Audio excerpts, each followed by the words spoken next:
할렐루야. 네, 이제 저기 카메라 방송을 보고 계신 분들도 할렐루야 하시고, 네. 여러분 행복하십니까? 오늘 설교 제목이 행복하십니까? 여러분 지금 행복하십니까? 묻고 있습니다. 우리나라 헌법 제10조는 모든 국민은 인간으로서 존엄의 가치를 가지며 행복을 추구할 권리를 가진다라고 규정을 하고 있습니다. 모든 국민이 인간으로서 존엄하고 행복해야 한다는 것이죠. 그러니까 사람은 존귀하기 때문에 행복해야 한다. 그리고 그것을 추구하는 것이 당연하다는 것이죠.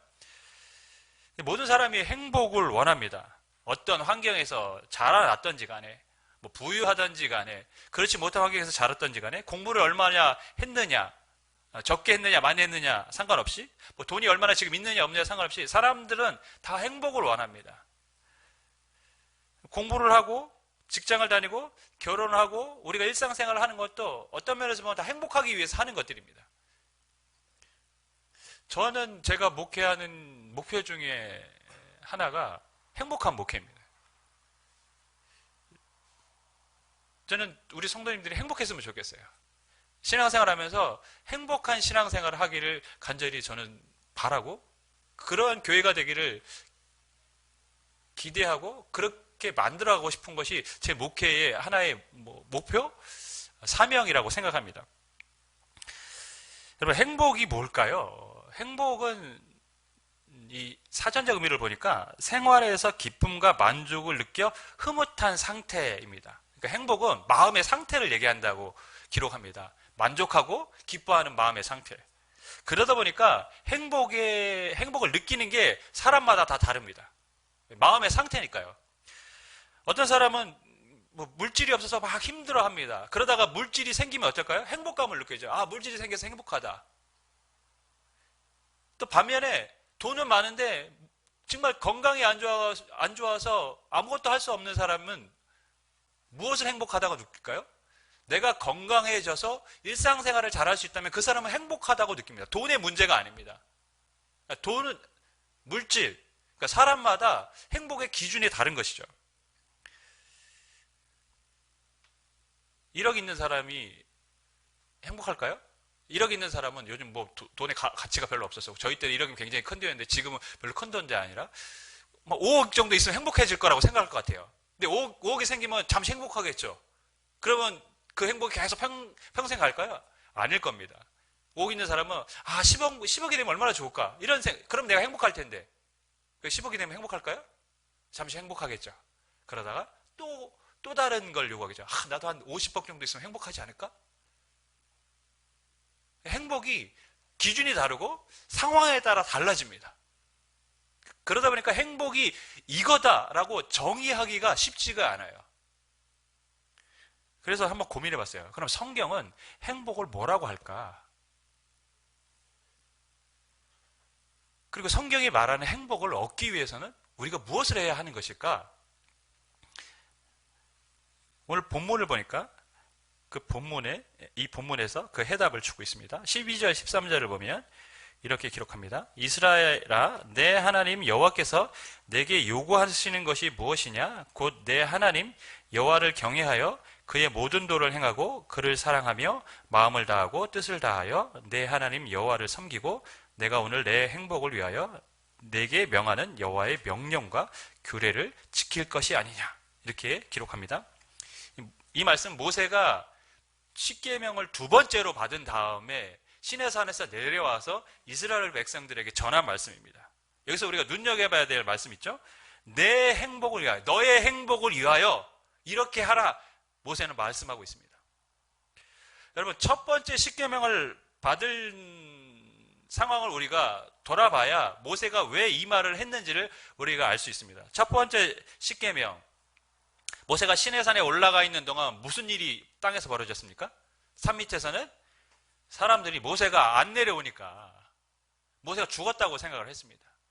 모세가 죽었으니까 이제 자신들을 인도할 사람이 없는 거예요. 그러다 보니까 우리를 인도할 신을 만들자라고 자신들끼리 논의를 합니다. 참 웃기죠. 자신들을 인도할 신을 자신들이 만들재요. 그게 신입니까? 하여튼 그랬어요. 그 자기들이 있는 뭐 금, 부치 다 받쳐가지고 금송아지를 만들었어요, 아론이. 근데 아론은 또 나중에 모세에게 뭐라고 얘기합니까? 자기가 그거를 불에 던졌더니 금송아지가 뚝딱 하고 나왔다고 얘기합니다.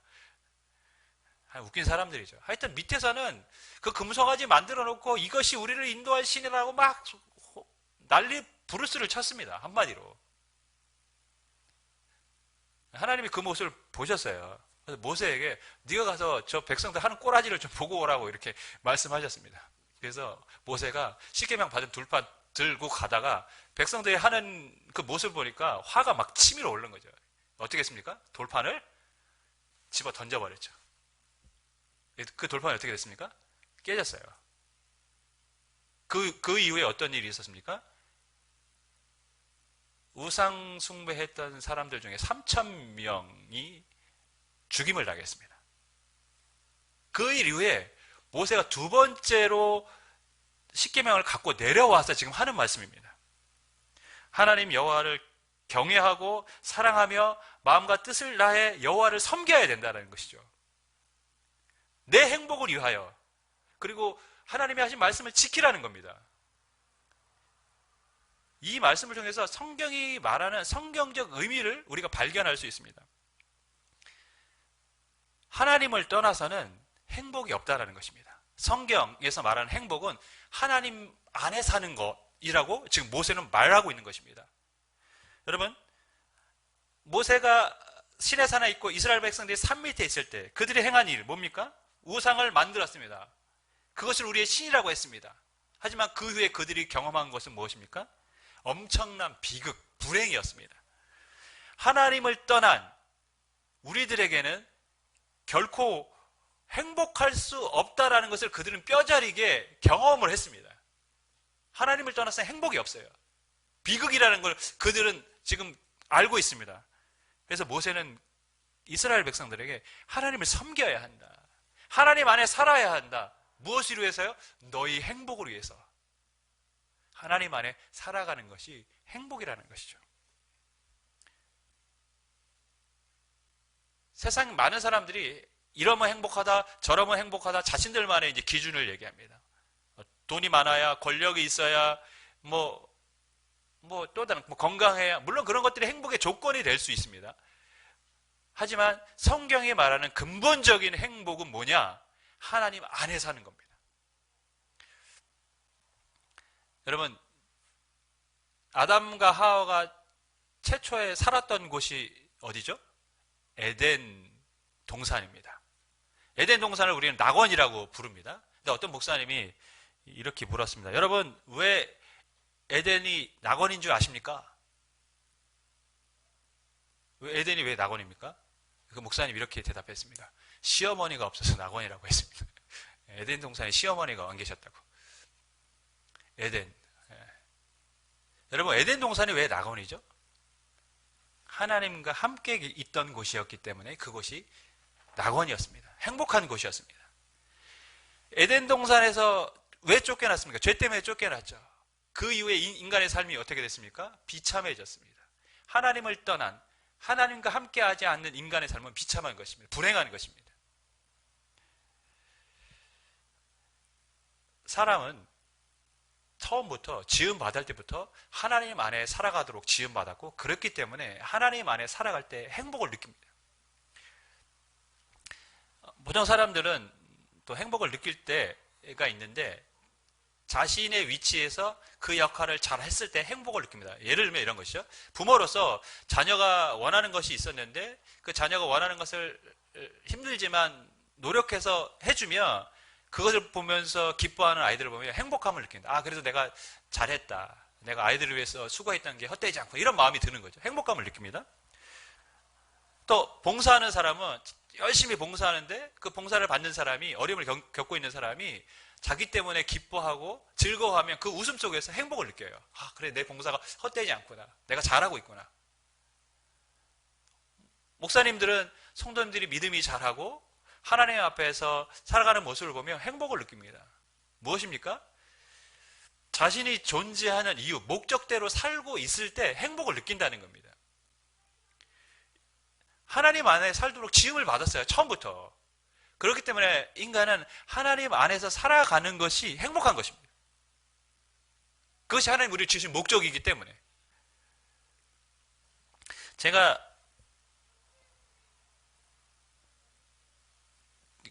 설교를 했던 예화 중에 가장 기억에 남는 예화, 여전히 제 마음에 이렇게 감동을 주는 예화들이 몇 개 있는데 그 중에 하나가 이요셉이라는 사진 작가가 쓴 글입니다.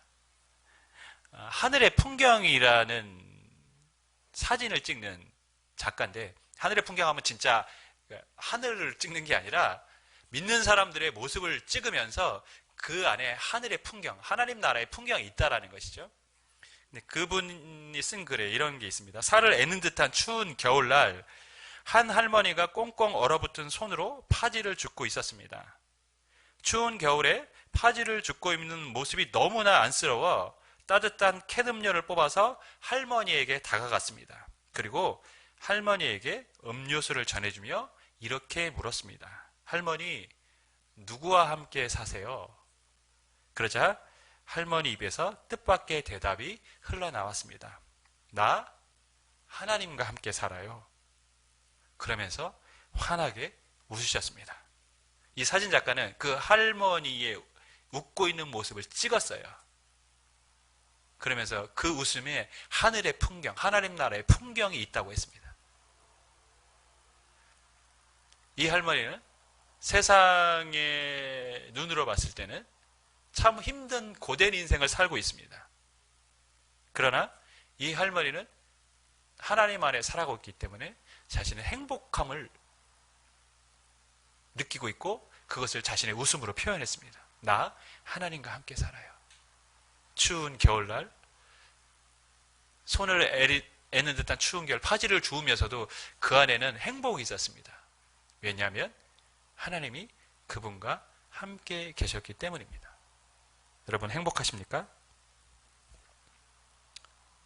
저는 우리가 다 행복한 사람인 줄 믿습니다. 다 행복한 사람들이죠.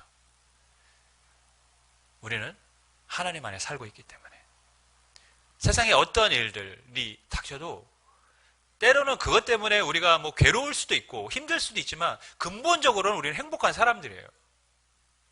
왜냐하면 또 하나님은 그 모든 것을 이기게 해주시고 선한 길로 합력해서 선을 이루도록 우리를 이끌어 가실 줄 믿습니다. 여러분이 행복한 사람들이죠. 그러면 이 행복을 어떻게 누릴까, 얻을까? 하나님 안에 사는 것이 행복인데 이 행복은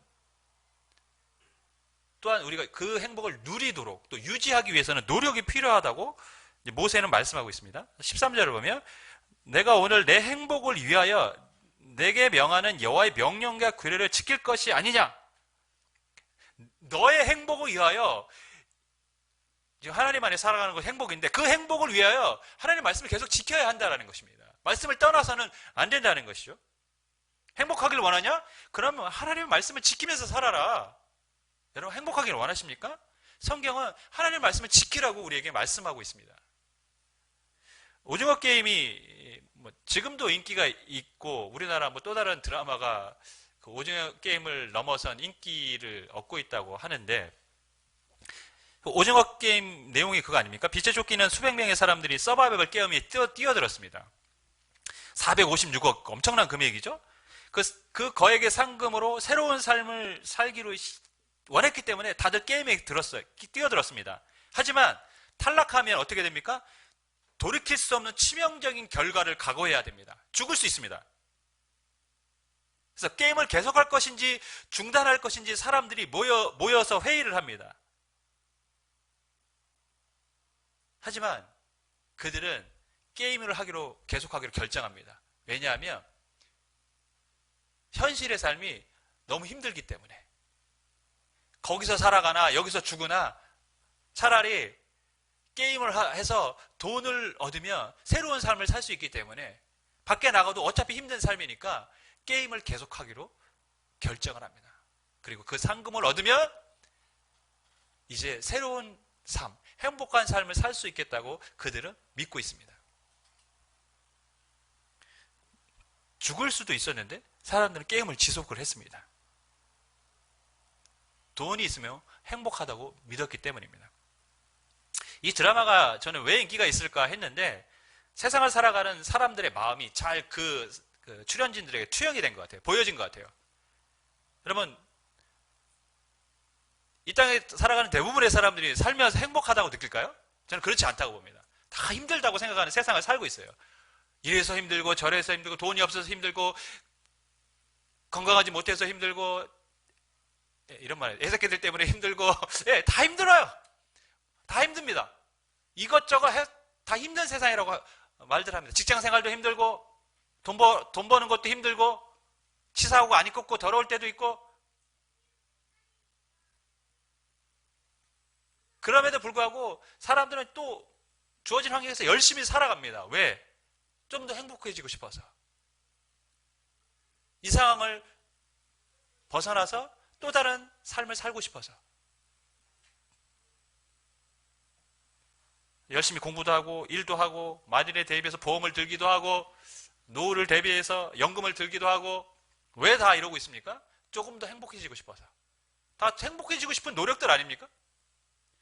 마치 오징어 게임에 참여한 사람들이 현실의 그 상황, 안 좋은 상황을 벗어나고 싶어서 목숨을 건 게임을 하듯이, 물론 그 정도는 아니지만 우리도 지금의 상황들을 벗어나고 싶어서 부단히 지금 사람들이 노력을 하고 싶은 거예요. 왜? 현실이 너무 힘드니까. 그래서 이것저것 다 해보는 겁니다. 그런데 성경은 그런 인간의 선택한, 인간이 찾고 있는 그런 노력의 길, 방법이 아닌 우리에게 행복으로 갈 수 있는 길이 있다고 말씀하고 있습니다. 그것이 무엇입니까? 너의 행복을 위하여 말씀을 지켜야 되는 것 아니냐라고 우리에게 묻고 있습니다. 그런 것들을 통해서 행복을 얻을 수 있다고 사람들은 생각합니다. 하지만 성경은 그게 아니라고 말씀하고 있죠. 너가 행복하고 싶냐? 그러면 하나님의 말씀을 지켜라. 그렇게 우리에게 도전을 주고 있습니다. 여러분, 행복을 얻기 위해서 우리가 가진 노력들을 다 합니다. 이 땅에 사는 사람들 행복하기 위해서 노력하며 삽니다. 그런데 성경은 행복의 길을 우리에게 가르쳐주고 있어요. 그럼 우리가 당연히 그것을 행하면 되겠죠. 하나님의 말씀을 지키면 되지 않겠습니까? 그런데 문제는 뭐냐? 이게 너무 어렵다는 거죠. 하나님의 말씀을 지키는 게 너무 어려워요.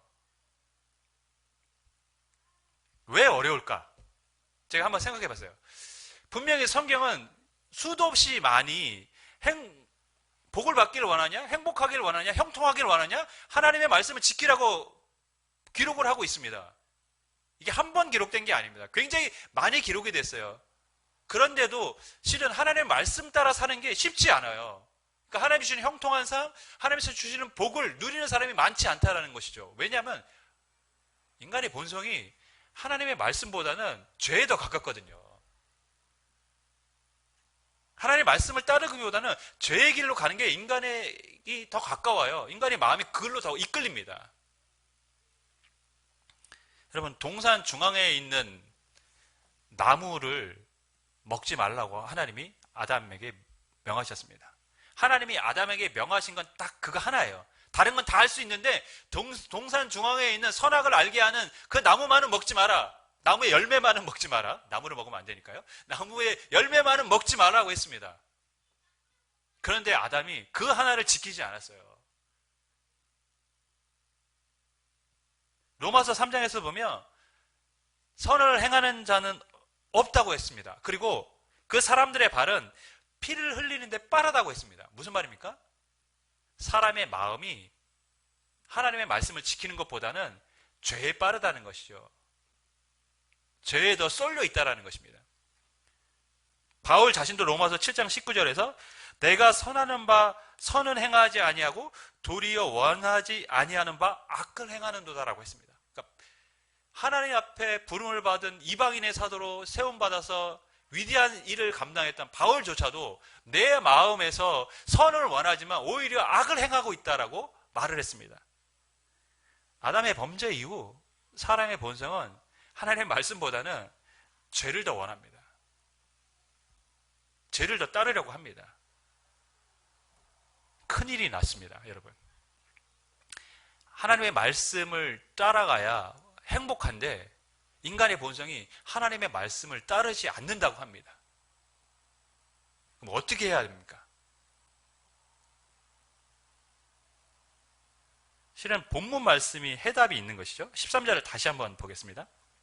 내가 오늘 내 행복을 위하여 내게 명하는 여호와의 명령과 규례를 지킬 것이 아니냐. 그러니까 하나님의 말씀을 지켜야 한다는 것이죠. 여러분, 물리학에는 관성의 법칙이라는 것이 있어요. 관성의 법칙. 이런 예화가 있죠. 빨리 달리는 차에서 브레이크를 딱 밟으면 뒤에 앉았던 사람이 갑자기 어떻게 됩니까? 앞으로 막 튀어나갑니다. 민망하니까 운전사에게 이렇게 얘기하죠. 저 불렀습니까? 운전사가 아무 말도 안 합니다. 그러다 갑자기 운전사가 엑셀을 딱 밟으면 차가 앞으로 가면 이 사람 어떻게 됩니까? 다시 뒤로 쭉 밀려납니다. 그래서 자리에 앉았어요. 그 친구에게 안 불렀대. 민망하니까 이렇게 얘기했어요. 이게 관성의 법칙입니다, 여러분. 운동하려는 것은 계속 운동하려고 한다는 것입니다. 차가 달리고 있기 때문에 차 안에 있는 사람도 계속 달리고 있는 거예요. 근데 차가 갑자기 멈췄으면 어떡합니까? 차는 멈췄지만 이 사람은 달리고 있는 거예요. 그러니까 앞으로 튀어나가는 겁니다. 반대로 이제 멈춰섰어요. 이 사람은 계속 멈춰서야 돼요.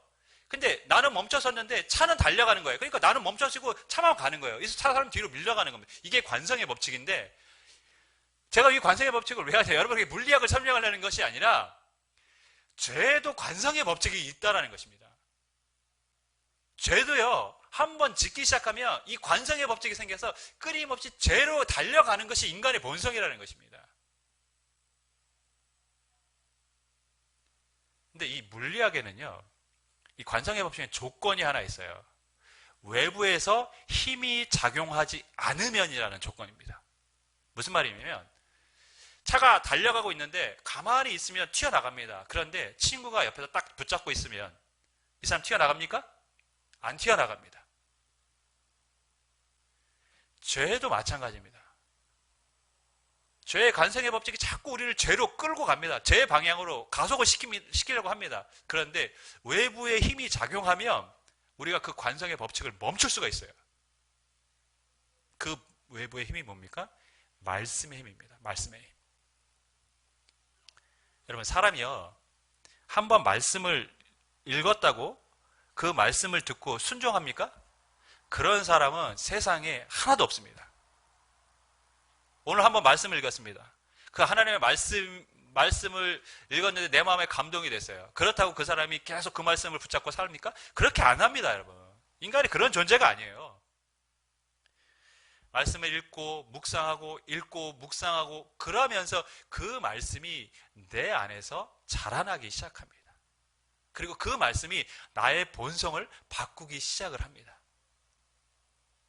말씀의 힘이 작용하는 것이죠. 성경에 아까 제가 말씀드렸던 것처럼 하나님의 말씀을 읽고 묵상하라고 했습니다. 시편 기자도 1장에 복 있는 사람 뭡니까? 악인의 길을 쫓아하며 죄인의 길을 서지어 오만한 자리에 자리에 앉지 않고 오직 여호와의 말씀을 뭐하는 자라고요? 주야로 묵상하는 자로다. 여호수아에게도 네가 자로나거나 치우치지 말고 이 말씀을 뭐라고요?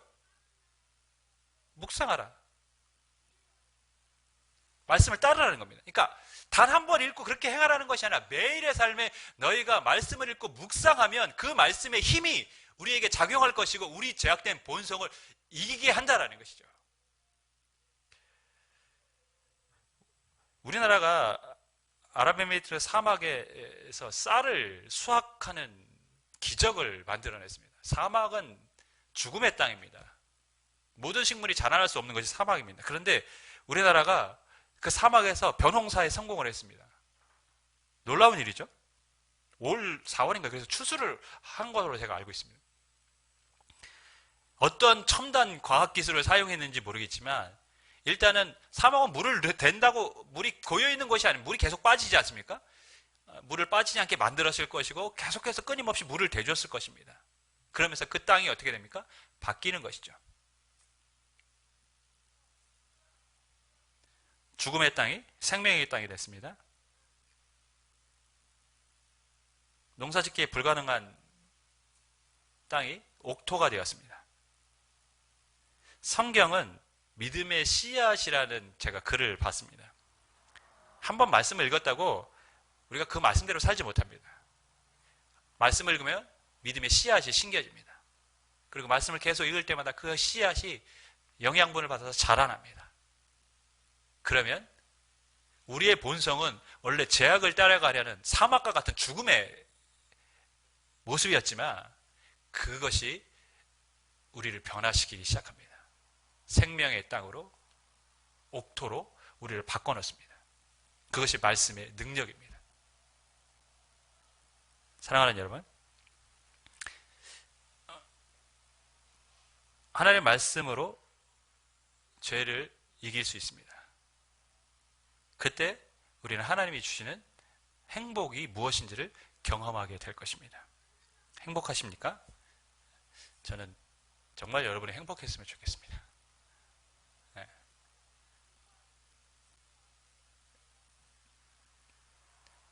신앙생활 하는 게 행복해야죠. 여러분이 정말 행복했으면 좋겠어요. 그래서 고민이 있어요. 다 같이 행복한 교회가 됐으면 좋겠다. 우리 성도들이 다 같이 행복했으면 좋겠다. 그래서 어떻게 하면 행복할까? 이런 기도 제목과 이러한 고민들이 늘 있습니다. 여러분, 하지만 가장 우리가 기본적으로, 근본적으로 알아야 될 것은 행복이란 하나님 안에 사는 것이고 그 행복을 위해서 하나님의 말씀을 지켜야 한다는 것입니다. 하지만 그것을 위해서는 결국 말씀을 끊임없이 읽고 묵상하는 삶을 살아야 한다는 것이죠. 그때 여러분의 가정이, 교회가 하나님이 주시는 행복한 곳이 될 줄 믿습니다. 그렇게 되기를 주님의 이름으로 간절히 축원하겠습니다.